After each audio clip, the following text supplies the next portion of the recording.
जब से अनु के पापा ने अनु और आर्या की शादी के लिए हाँ कहा है, तब से अनु की खुशी का ठिकाना नहीं रहा।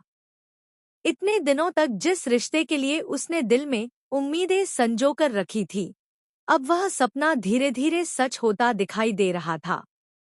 अनु के चेहरे पर हर समय मुस्कान रहती, उसकी आंखों में चमक रहती और उसके व्यवहार में एक अलग ही उत्साह नजर आता। सबसे ज्यादा बदलाव उसकी बातों में दिख रहा था।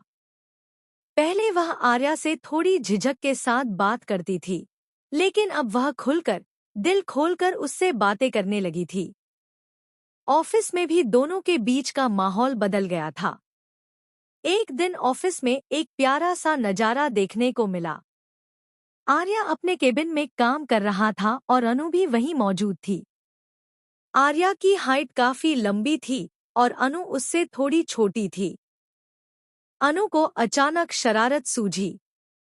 उसने पास में रखा एक स्टूल उठाया और उस पर चढ़ गई ताकि वह आर्या की बराबरी में खड़ी हो सके।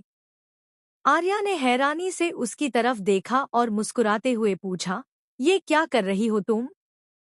अनु ने हंसते हुए कहा, अब मैं भी आपकी हाइट के बराबर आ गई हूँ।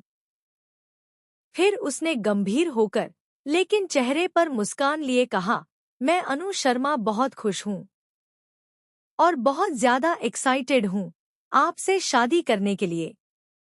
अनु की यह बात सुनकर आर्या कुछ पल के लिए चुप रह गया। उसकी आंखों में भी खुशी साफ दिखाई दे रही थी। उसने धीरे से अनु का हाथ पकड़ा और उसे अपने पास खींच लिया। फिर उसे गले से लगा लिया। उस पल दोनों को ऐसा लगा जैसे दुनिया की सारी खुशियां उन्हें मिल गई हों। लेकिन हर खुशी के साथ किसी न किसी की जलन भी जुड़ी होती है। उसी ऑफिस में मीरा भी काम करती थी। वह दूर से यह सब देख रही थी।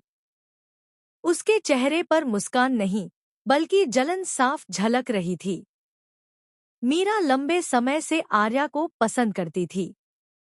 उसके दिल में आर्या के लिए भावनाएं थी, लेकिन आर्या ने कभी उसे उस नजर से नहीं देखा। अब जब उसे पता चला कि आर्या और अनु की शादी होने वाली है, तो उसका दिल जलन से भर गया। उस दिन जब अनु और आर्या केबिन में काफी देर से बंद होकर बातें कर रहे थे, तो मीरा बार बार घड़ी देख रही थी। वह मन ही मन सोच रही थी, इतनी देर से दोनों केबिन में बंद है।